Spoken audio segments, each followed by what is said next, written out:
Camila. Eu sou engenheira agrônoma, formada aqui na UFVJM. E recentemente eu entrei para o programa de pós-graduação em produção vegetal, no mestrado, né? O meu orientador é o professor Dr. Ricardo Siqueira da Silva. E como tema do meu seminário 1, eu trouxe a rastreabilidade vegetal, a importância e o panorama atual. Nós escolhemos esse tema que, apesar de a rastreabilidade de alimentos já ser discutida há muitos anos e implantada em vários países há bastante tempo, recentemente, em 2018, a gente teve uma atualização para a rastreabilidade vegetal de produtos frescos, e aí a gente quis trazer essa informação, né, que é sempre importante a gente levantar essas novidades aí em discussão, né, como profissionais aí das ciências agrárias.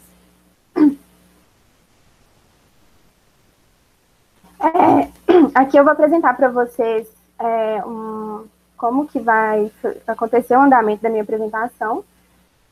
Primeiramente, eu vou tratar sobre o alimento seguro, né, o que é. Depois eu vou falar um pouco sobre o mercado de frutas, legumes e verduras, para dar uma contextualizada, né. Aí eu vou falar sobre a legislação atual vigente, né, para esses produtos vegetais frescos. Falar um pouquinho sobre a rastreabilidade no mundo, de forma geral, e as minhas considerações finais. Bom, então, para começar, né, o que é esse alimento seguro?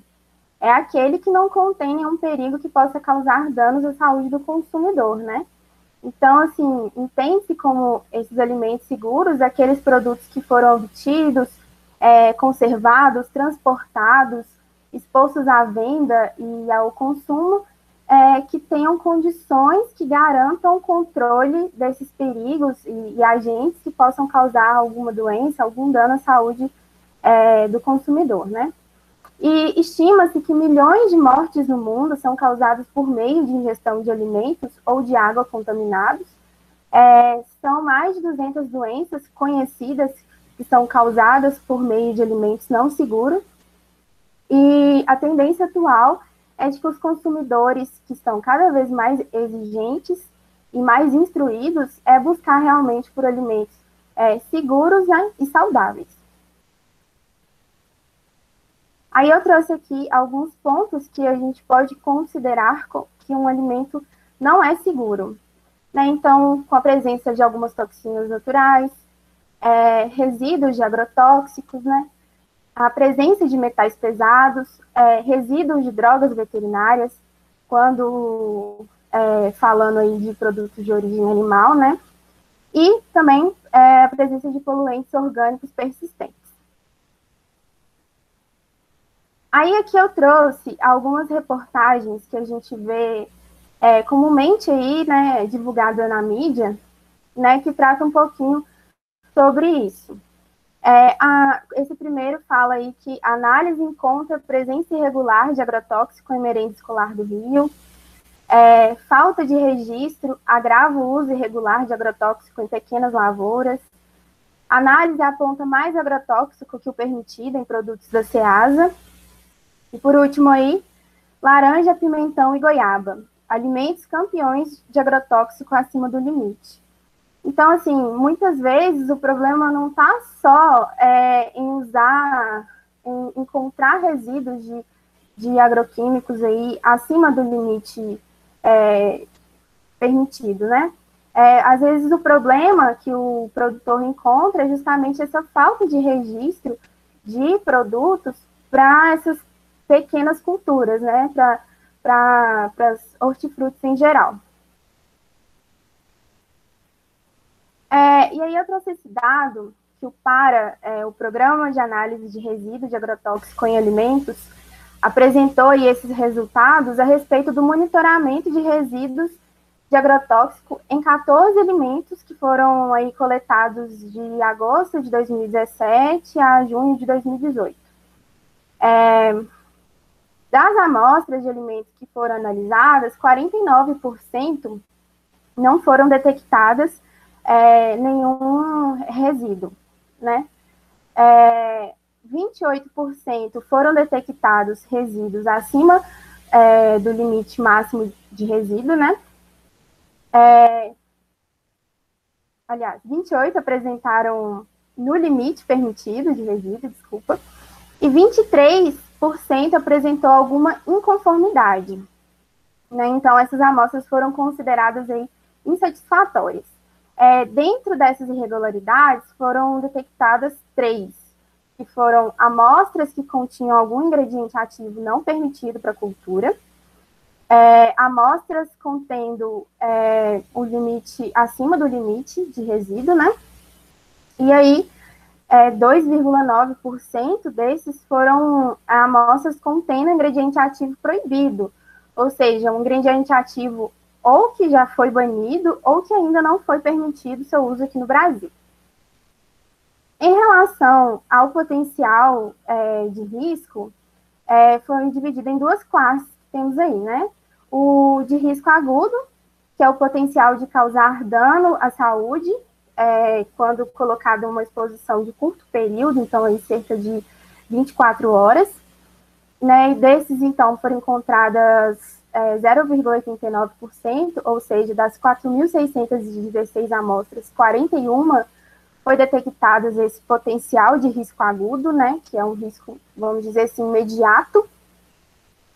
E o potencial de risco crônico, que é aquele que é decorrente de um consumo diário ao longo da vida, não foi encontrada nenhuma situação nesse sentido.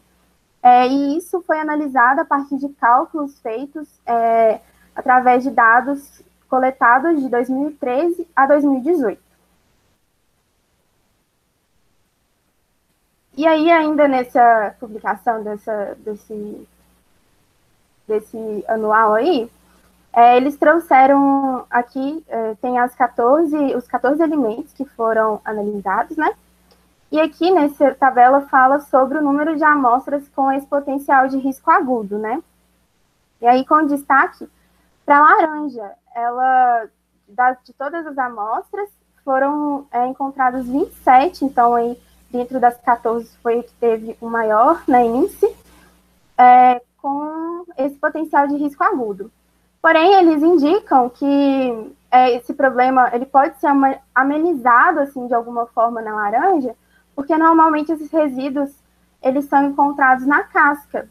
E como a laranja não é um produto que normalmente se consome a casca, né? Normalmente é o suco ou a polpa, então esse risco para a saúde ele pode ser de alguma forma minimizado, né? Porém, a gente tem aí também o abacaxi, a goiaba, né? Com 8 amostras aí, e a uva. E eles destacam que esse número de risco agudo foi menor do que no último monitoramento, né? Bom, e aí, como reduzir a presença de um alimento não seguro? Então, aí, através do controle de pragas, né? Do teste de alimento e da commodity, através de uma logística com controle de temperatura, porque muitas vezes os alimentos eles podem perder ali sua qualidade decorrente ali realmente do transporte, quando ele é feito em uma condição de temperatura não favorável, através de processos de certificação e de auditoria, através da visibilidade e transparência na cadeia de fornecimento, na gestão de risco da cadeia de fornecimento, e aí, especificamente, o assunto que a gente está tratando hoje, através da rastreabilidade de alimentos. E aí, para dar uma contextualizada, eu vou falar brevemente um pouquinho de como que é o mercado das hortifrutis, né? No Brasil, é uma atividade econômica geradora de renda, né? E de riqueza para o país. Nós somos o terceiro maior exportador de frutas do mundo. Esse setor, ele emprega milhões de empregos, direto e indiretamente, ele movimenta bilhões de reais no país, né, levando em consideração a exportação e também o próprio movimento do mercado interno. Né? Então, assim, apesar de ser feita em grande parte por pequenos produtores, é uma atividade econômica assim, extremamente importante no nosso país. E aí, só a título de curiosidade, segundo aí esse estudo feito pelo Ministério da Saúde, apenas 24% dos brasileiros ingerem a recomendação diária de frutas, legumes e verduras. E de acordo aí com a OMS, essa recomendação diária seria de 400 gramas por dia, né? E aí, quando a gente passa a olhar, os homens ingerem muito menos do que as mulheres, né? Então, é algo que, de fato, precisa ser melhorado. Já que a gente é um país que produz tanto, por que será que os nossos consumidores, que a população não está consumindo, né? E aí eu trouxe aqui também uma relação aí sobre as frutas e hortaliças preferidas pelos consumidores no Brasil, aí para o ano de 2018, né? Então, para a fruta, a banana, a laranja e a melancia são as principais. E para as hortaliças, o tomate, a batata inglesa e a cebola. E aqui eu destaco a batata doce, em relação a 10 anos atrás, ou seja, em 2008, quando foi feito esse levantamento, para 2018, ela teve um incremento bem considerável. E isso aí, principalmente em relação à popularização aí de uma alimentação mais saudável, aliada aí com atividades físicas. Então, como a gente vê que é importante também disseminar a informação em relação à saúde, né, para ajudar a aumentar o consumo dos hortifrutos aqui no país. E aí, nesse gráfico aqui, ele apresenta o consumo de frutas e hortaliças per capita anual dentro dos lares por classe de rendimento. Nesse estudo, nesse levantamento, eu queria chamar a atenção principalmente aí para a classe média, que mostra aí que para esse extrato médio aí da população, essa demanda de frutas e hortaliças se tornou um pouco mais sensível a essas variações de renda que ocorreram de 2008 a 2018, né? Então, assim, nesses anos a gente vê que foi um cenário de queda de renda decorrente da crise econômica, então ela teve visivelmente um impacto negativo no consumo de HF aí dentro desses 10 anos. Mesmo que a classe menos favorecida aí não sofreu tanto impacto, e já nas classes mais altas esse número até aumentou um pouquinho, é dito que para essas classes mais altas o consumo ele aumentou, porém teve uma redução de frutas e hortaliças aí mais com valor agregado maior. Aqui eu trago nessa imagem a distribuição aí de frutas e hortaliças consumidas em relação às regiões do Brasil. O Centro-Oeste é a região do Brasil que registrou um maior incremento, né, de 4% aí na aquisição de frutas. Um desses motivos para essa elevação pode ser decorrente aí do crescimento do PIB desses estados, né, que apesar da crise econômica instaurada nesses anos, de forma geral, os estados do Centro-Oeste tiveram resultados positivos devido principalmente à força do agronegócio nesses estados, né? E aí, as maiores quedas percentuais na aquisição de hortifrutis ocorreram aí para o norte, com menos 34%, e para o sul, com menos 14%.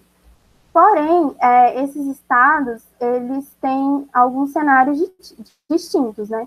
Em relação ao norte, ele tem um menor consumo domiciliar, né, per capita de hortifrutis, né, cerca de 24,6 quilos. E já aí para a região sul, esse consumo aí chega a 60,89, né? Ele apresenta o maior consumo aí dentre as regiões, né? Então, o maior consumo é no sul, depois no sudeste, centro-oeste, o nordeste e, por último, o norte. E aí eu trouxe aqui só por curiosidade mesmo, quais são os critérios que os consumidores utilizam para consumir, para comprar as frutas e hortaliças, né? Então, principalmente aí a busca por produtos frescos, com um preço barato, que estejam bem higienizadas e que sejam bonitas. Então, é importante também a gente saber como que é o nível de critério aí dos consumidores, porque talvez isso também possa justificar de alguma forma esse baixo consumo, né? Então, principalmente ligado ao valor, né? O preço. Bom, e de uma forma geral, já tem levantamentos que apontam que a pandemia ela alterou o perfil de consumo de boa parte dos brasileiros, né? E isso aí devido principalmente aos impactos gerados aí na renda através do desemprego. A grande maioria da população já sente esses impactos que a crise vem causando no bolso, e isso influencia diretamente nas categorias de alimentos que são adquiridos aí no supermercado. De modo geral, as compras elas foram diminuídas e o que tem-se a buscar os produtos básicos, né? Então, aí, o consumo de produtos ultraprocessados também aumentou, né? Isso aí em decorrência do menor valor de compra, né? E também do fácil acesso por serem práticos. Então, isso aí provavelmente ainda vai refletir por um tempo, né? Bom, e aí, como promover esse consumo aí para os próximos 10 anos, né? Então, aí, através de políticas públicas de saúde, são necessárias, né, que tenha algumas políticas públicas aí para ajudar a propagar uma alimentação mais saudável para a população brasileira, principalmente para aquelas classes menos favorecidas. A questão aí de acessibilidade, então, seria no sentido, assim, de ações que promovessem aí, por exemplo, venda de produtos imperfeitos com menores preços, a busca por produtos locais também, né? É uma maneira de incentivar esse consumo. A inovação, né, que entra aí a segurança do alimento por meio da rastreabilidade, que a gente está falando hoje. Informações aí seria a respeito de disseminação mesmo de conteúdos, por exemplo, de culinária, a fim de instigar as pessoas a fazerem receitas em casa por meio aí, de TV e de redes sociais e das mídias, né? Isso acaba auxiliando também. A conveniência, que seria aquele investimento em produtos mais práticos e convenientes, principalmente na sua situação atual, que tende a ter famílias pequenas e que tem uma vida fora de casa, uma rotina, né, fora de casa mais frequente, mas que ainda precisam buscar por alimentos saudáveis, né? Então, não só ter acesso a esses produtos práticos que são os ultraprocessados, e a conveniência e a diversificação, que seria, de fato, aí, ter uma diversidade de frutas e vegetais aí no mercado maior e talvez chegando com um preço também mais acessível. Bom, aí falando, entrando no nosso assunto mesmo de hoje, que é a rastreabilidade vegetal, foi instaurada assim, Instrução Normativa Conjunta, INC número 2, de 7 de fevereiro de 2018. Essa INC ela se refere à rastreabilidade de alimentos vegetais frescos, né? Então, permite identificar a origem, percorrer todo o caminho que o alimento faz até chegar na nossa mesa.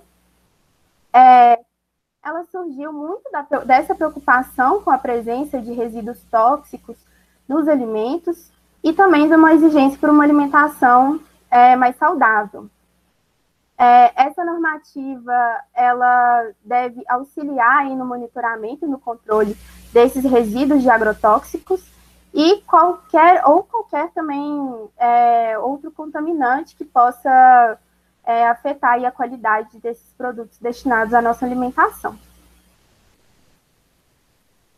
E aí o conceito em si de rastreabilidade, né? Então, é um conjunto de procedimentos que permite detectar a origem e acompanhar a movimentação de um produto ao longo da cadeia produtiva, mediante elementos informativos e documentais registrados. Né? Então, como a gente vai falar lá na frente, através de etiquetas que possam identificar a origem, né, e a destinação para onde esse produto vai.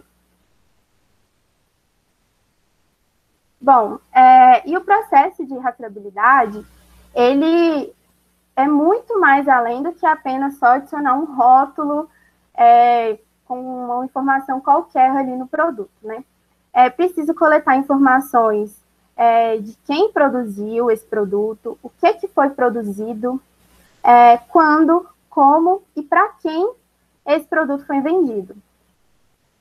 Na produção agrícola, esse processo ele começa lá na fazenda, né? O produtor ele precisa ter um controle assim, de todas as atividades de manejo e de planejamento assim, da produção. Basicamente, seria mostrar todos os detalhes do processo que iniciou lá antes do plantio, né? E que só vai terminar praticamente quando chegar no nosso prato.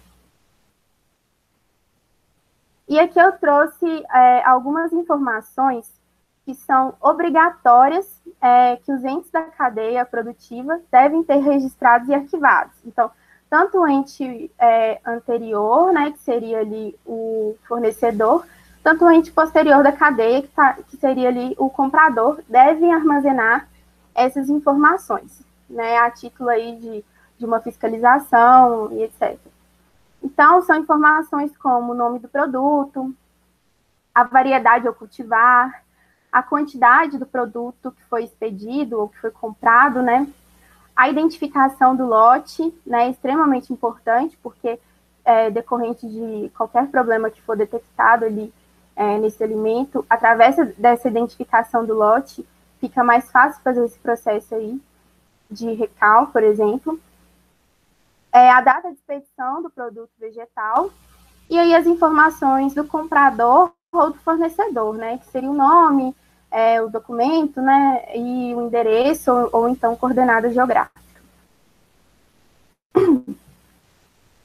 E aí, falando sobre a rastreabilidade desses alimentos dentro da cadeia produtiva,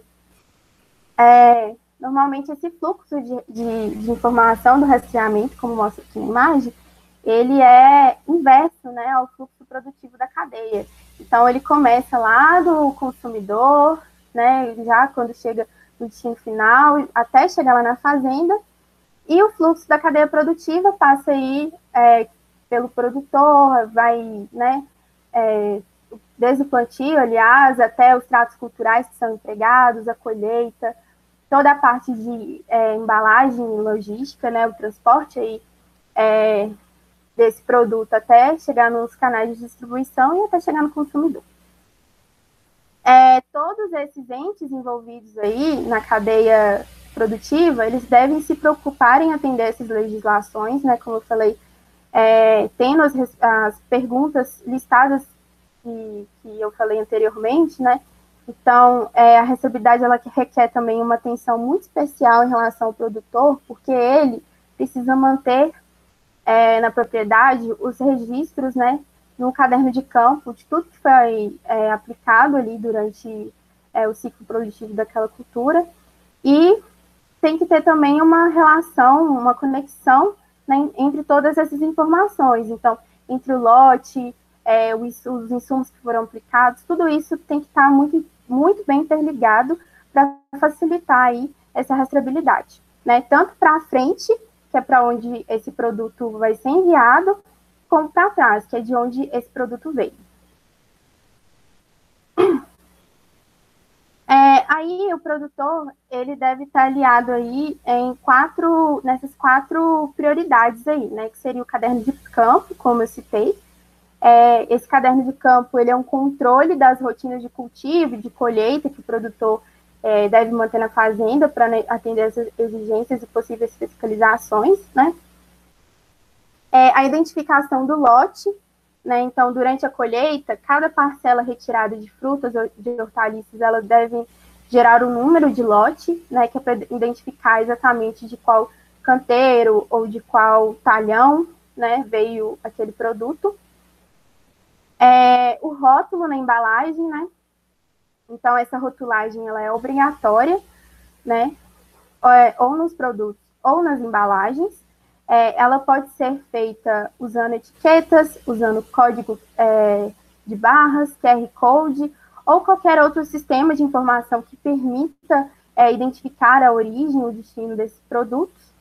E também a nota fiscal, né? Cada negociação de venda, ela deve ser feita com uma nota fiscal ou com qualquer outro documento fiscal que seja válido para a Receita Federal.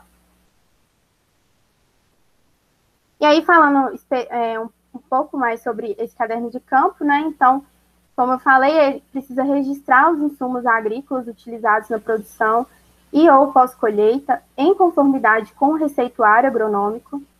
Esse receituário agronômico, ele deve ser arquivado, né, por pelo menos 24 meses contados da sua data de emissão. Os registros das informações devem ser mantidas por 18 meses após a expedição das frutas e hortaliças, né? E os registros, eles podem ser feitos no papel, em planilhas ou sistemas eletrônicos. Então, eu vou até citar um pouco mais para frente. Hoje a gente tem no mercado diversas plataformas digitais, aí, sites, aplicativos, que auxiliam aí para fazer essa rastreabilidade vegetal, né? Então, o produtor ele pode deixar tudo anexado ali online ou no computador, né? Tem essa facilidade dessas ferramentas, porém, não tem essa necessidade de ser no meio digital. Pode ser feito no papel, deixado armazenado, né, na propriedade, não tem problema, mas é importante que tudo esteja em ordem e esteja realmente armazenado aí pelo tempo necessário, porque qualquer inconformidade que for detectada, essa fiscalização poderá ir até a propriedade e vão ser exigidos aí todas essas informações. Aí, em relação à identificação dos lotes, né? O lote é o conjunto de produtos vegetais de uma mesma espécie ou cultivar, produzidos pelo mesmo produtor em um espaço de tempo determinado e sob condições similares.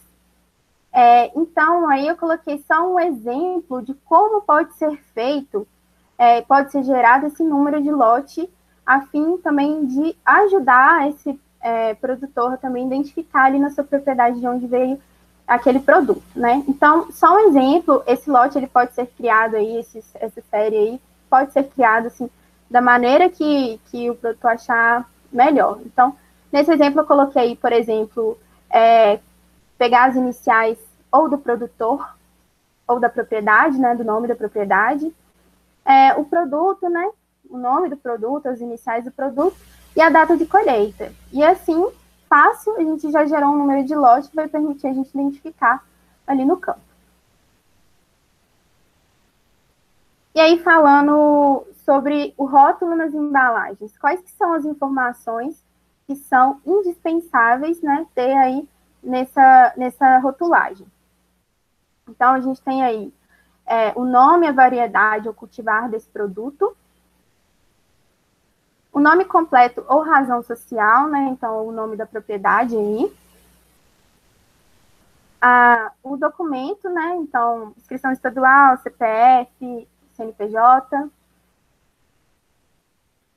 Aí as informações do lote, a data de colheita e o peso líquido. E o endereço completo ou coordenadas geográficas quando situado em área rural. E aí a gente tem algumas informações que não são exigidas. Seria o QR Code e uma logo. Essas informações de QR Code ou então o código de barras não é uma exigência da normativa, né? Claro que a gente tem alguns mercados que exigem isso, mas Isso seria um nicho específico de mercado que poderia exigir que essa informação viesse na embalagem. Mas, de forma geral, na normativa, isso não é obrigatório. Porém, é muito interessante, principalmente essa questão do QR Code, porque é uma forma do produtor conseguir ter um contato mais próximo ali com o seu consumidor. Né? Então, hoje em dia, praticamente todo celular ele vem com algum aplicativo que faz a leitura desse QR Code, e ali, a partir dali, o consumidor ele pode ser direcionado ali para uma página da propriedade, onde pode ser exibidas ali fotos ou vídeos da propriedade, da sua marca. Então, é uma forma de fazer um marketing muito interessante e um marketing barato, porque até pouco tempo atrás, para fazer alguma coisa dessa, a gente teria que investir, né, um certo valor aí, e de uma forma simples aí o produtor ele pode levar sua marca para mais pessoas. Então ele pode colocar ali, por exemplo, para o consumidor avaliar o produto, para ele compartilhar a sua marca com outras pessoas também, né? Então é uma possibilidade de interação muito interessante e de baixo custo, né? E aí, em relação à nota fiscal, como eu falei, né, é necessário emitir essa nota fiscal ou outro documento fiscal válido, corretamente preenchido, sem rasuras e com a identificação dos produtos, do produtor, do comprador e do lote de produtos comercializados. Essa nota fiscal ela também deve ser armazenada por um tempo, por 5 anos.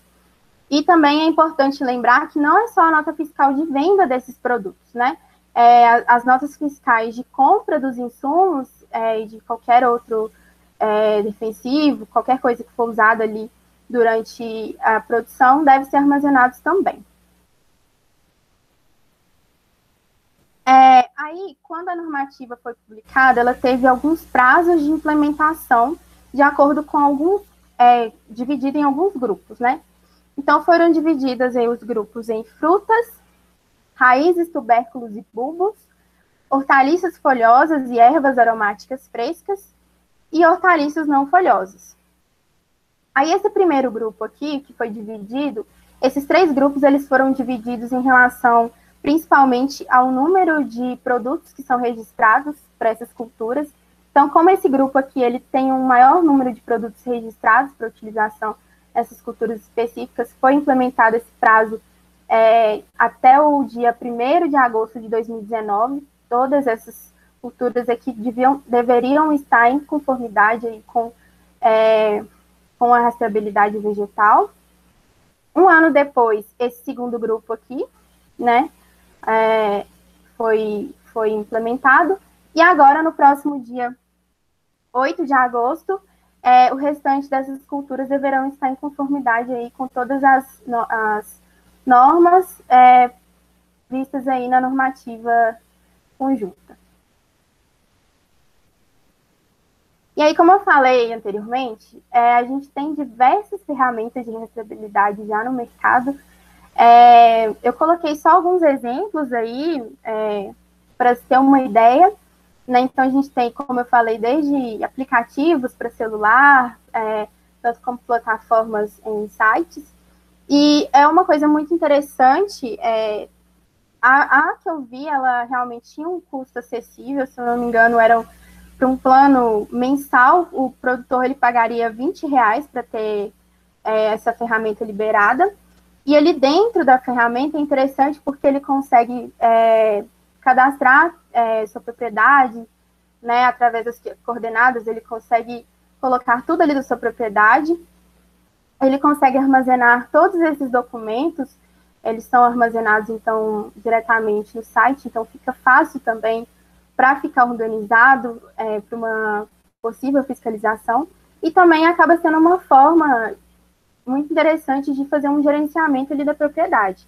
São ferramentas, tem várias ferramentas aí, que são completas e com um custo acessível. Mas se o produtor ele não quiser investir esse dinheiro e quiser fazer as etiquetas também de uma forma manual, não tem problema nenhum.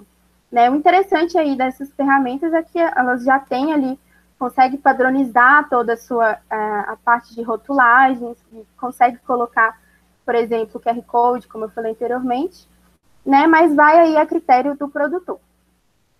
Não tem essa necessidade de ser vinculado a uma plataforma dessa. Bom, e as fiscalizações? Elas são feitas aí pelo MAPA e pela Anvisa. Né? O MAPA ele vai fiscalizar principalmente os packing houses, os beneficiadores e manipuladores, os centros de distribuição, os armazenadores, atacadistas e importadores. E a Anvisa vai fiscalizar aí os atacadistas e varejistas, né? São supermercados e feirantes.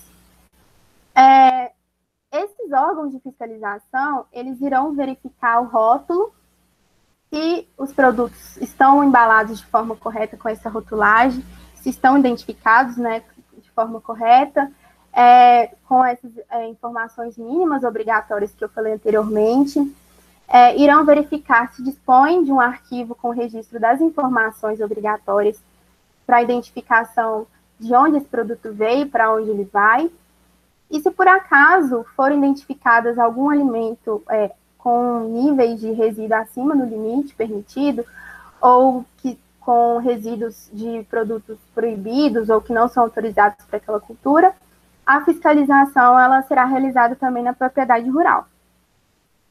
Aí o fiscal, como eu falei anteriormente, ele vai exigir todas aquelas informações do caderno de campo. Então, o receituário, o controle de identificação daqueles lotes, as notas fiscais, né, como eu falei, tanto dos insumos que foram aplicados e também quanto da venda das hortaliças ou frutas. E aí algumas penalidades elas podem ser empregadas, né, de acordo aí com a gravidade. Né, então vai desde uma notificação e multa, né, uma interdição do estabelecimento, uma suspensão, apreensão, condenação ou inutilização do produto, né? Então, se o produto ele apresentar algum risco à saúde, pode ocorrer essa apreensão e suspensão da comercialização desse produto por um tempo, até que entre em conformidade novamente. E também pode responder até a processos administrativos, civil, danos a terceiros e processo penal e até crime ambiental, né? Num primeiro momento, pelo que eu vi, essas penalidades não estão sendo empregadas ainda, porque o principal objetivo da rastreabilidade é incentivar mesmo os produtores a familiarizar com isso e a adotar, né, a rastreabilidade vegetal.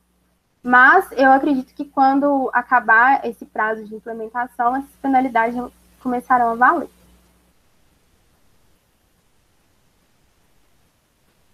E aí, por que rastrear, né? Além de estar sendo uma exigência, a rastreabilidade é interessante porque ela dá uma transparência na cadeia produtiva, ela contribui para a segurança e qualidade do alimento, ela auxilia na gestão e controle de estoque, como eu falei, a partir daquelas ferramentas, tem uma variedade muito grande de opções que pode ajudar aí na gestão da propriedade em si.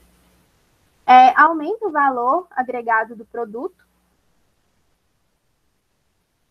otimiza o controle de qualidade, protege contra falsificações e contrabandos, facilita o cumprimento das regulamentações globais, né? Estão visando aí o mercado de exportação, e facilita o processo de FICAL. Aí falando um pouquinho de como é o panorama da rastreabilidade no mundo. A partir da década de 80, começou a ser empregado os sistemas de rastreabilidade de alimentos. Ao decorrer dos anos, com o aumento da demanda e da tecnologia, esses sistemas eles foram aprimorados, como a gente vê aí nessa figura, como foi aprimorado ao longo dos anos, né?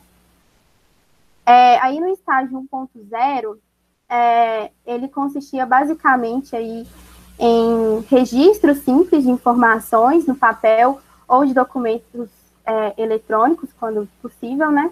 De acordo com as leis e exigências da época, né? Aí até 2007.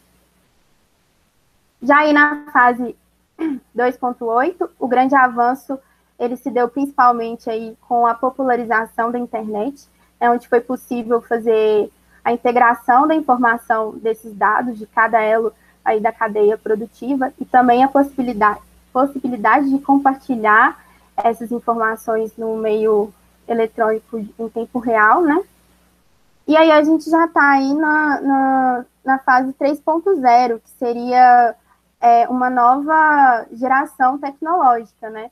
Seria principalmente aí com a empregabilidade das inteligências artificiais, da possibilidade de armazenamento de informações na nuvem, enfim, né? Todas essas tecnologias que vêm surgindo aí para auxiliar também. E aí, como que é a distribuição dos principais países aí que aplicam a rastreabilidade pelo mundo, principalmente a União Europeia e os Estados Unidos, empregam a rastreabilidade há mais tempo. Aí, esse mesmo mapa, mas assim, só para destacar, né, a União Europeia e os Estados Unidos têm leis, né, que são a Lei Geral de Alimentos, e nos Estados Unidos o Regulamento de Bioterrorismo Alimentar, né, para assegurar essa rastreabilidade, né. Os principais produtos que eles rastreiam nesses países a carne. Aí na China, os principais produtos são para exportação também de carne e de produtos aquáticos. Na Austrália também, né, rastreia a carne, né, então rastreia os animais desde o local de nascimento até o matadouro. Aí para o Brasil, segundo o levantamento que esse estudo fez, eles colocaram apenas para bovinos, mas eu quis destacar também a rastreabilidade da madeira, que a gente já tem há um certo tempo, né. A Argentina, o principal produto rastreável é o mel, a Índia, as uvas, e na Nova Zelândia, a ovinocultura. E aí, só para situar um pouco em relação ao mercado de exportação, aqui eu trago um pouco sobre a exportação de frutas, né? Como eu falei, o Brasil ele é o terceiro maior exportador de frutas no mundo. A gente exporta um valor bem considerável para a Holanda, né? Também exportamos aí para o Reino Unido, Estados Unidos, Espanha, Portugal. Como diz aqui, as exportações elas continuaram aquecidas em 2020, mesmo com a pandemia, né? Isso devido a esses fatores como a demanda crescente, um apelo saudável, problemas com países concorrentes, né? E devido também à valorização do dólar. As principais frutas que foram exportadas em 2020 foram a manga, o melão, limões e limas, uva, maçã, mamão, melancia e banana. Em relação à exportação de hortaliças, o Brasil ele é bem mais importador do que exportador. Então, como a gente pode ver aqui, realmente os números de importação eles são bem mais significativos que os números de exportação. E também queria destacar que a gente tanto importa quanto exporta, principalmente mais produtos processados ou conservados, né? Com exceção aí da cebola, do alho e da batata doce. E aí, falando no contexto ainda do Brasil, né, sobre a rastreabilidade que a gente tem em outros setores. Então, como eu citei, a gente tem aí uma rastreabilidade da madeira, né? Então, aí na indústria florestal existem selos de sustentabilidade que garantem a utilização de madeiras de florestas plantadas no combate ao desmatamento.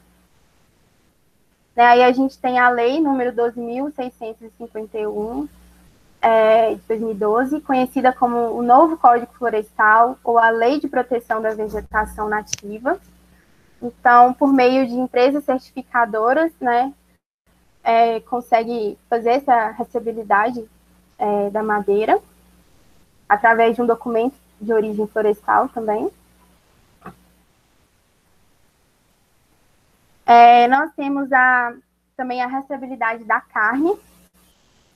A gente tem um sistema de controle de animais que permitem sua identificação individual desde o nascimento até o abate. registrando todas as ocorrências relevantes ao longo da vida do animal, né? Aí a gente tem o SISBOV, que é o Sistema Brasileiro de Identificação e Certificação de Origem Bovina e Bubalina.